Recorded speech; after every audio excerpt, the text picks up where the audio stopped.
Instrument cluster.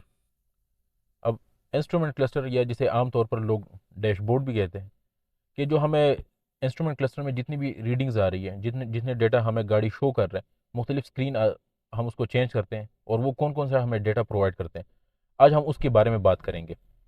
जिसमें सबसे पहले उसको हमने ये देखना है कि कौन कौन सी रीडिंग हमें शो हो रही है, और उसको हमने चेंज कैसे करना है। तो अब उस इंस्ट्रूमेंट क्लस्टर को एक्सेस करने के लिए हमारे पास स्टीयरिंग व्हील में ये राइट साइड पे जो बटन है, ये ट्रिप और डिस्प्ले वाला। ट्रिप से हमारे पास जो ट्रिप्स है, ट्रिप ए, बी और ऑडो, वो चेंज होंगे, और वो हम लॉन्ग प्रेस करने से 00 भी हो जाएंगे। इसी तरह जो हमारे पास डिस्प्ले बटन है, इससे डिस्प्ले चेंज भी होंगे, लॉन्ग प्रेस करने से वो एंटर भी होंगे और एग्जिट भी होंगे। तो अभी हम वन बाय वन स्क्रीन को देखते हैं कि पहला स्क्रीन हमारे पास कौन सा है, दूसरा हमारे पास कौन सा है, और उसकी रीडिंग को वो हमें क्या क्या इन्फॉर्मेशन देते हैं, और उसको हम कैसे जो है सेट कर सकते हैं। इकोमीटर में सबसे पहले एक हमारे पास ये ग्रीन जोन है, एक वाइट है, और एक रेड जोन है। ग्रीन जोन जोन सा है, अब ये हमारे पास मोस्ट एफिशिएंट ऑपरेशन है। और ये जो वाइट लाइन है, जब तक ये ना पहुंचे तो यहाँ तक हम जितनी भी ड्राइविंग करेंगे, ये सबसे मोस्ट एफिशिएंटली होती है। अब अगर हम गाड़ी को और एक्सेलरेट करें, तो ये दूसरे जोन में आते हैं, इसको वाइट जोन कहते हैं।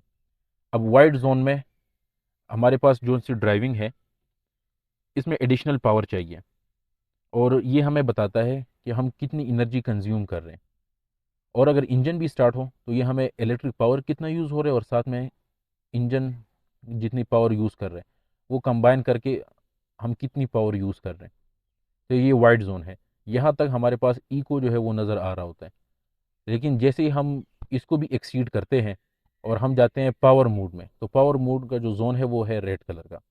अब रेड कलर में हमारे पास जो इको ऊपर है वो भी गायब हो जाता है।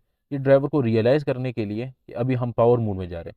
अब पावर मोड में हमारे पास पावर तो बहुत है, लेकिन ये है कि ये मोस्ट इनएफिशिएंट ड्राइविंग है। जब हम हार्डली एक्सेलरेट करते हैं गाड़ी को, या बहुत ज़्यादा हाई स्पीड में जाते हैं, तो तब इस केस में ये पावर मोड में आ जाता है। अब ये जो हमारे पास आखिरी है, इसको कहते हैं चार्जिंग।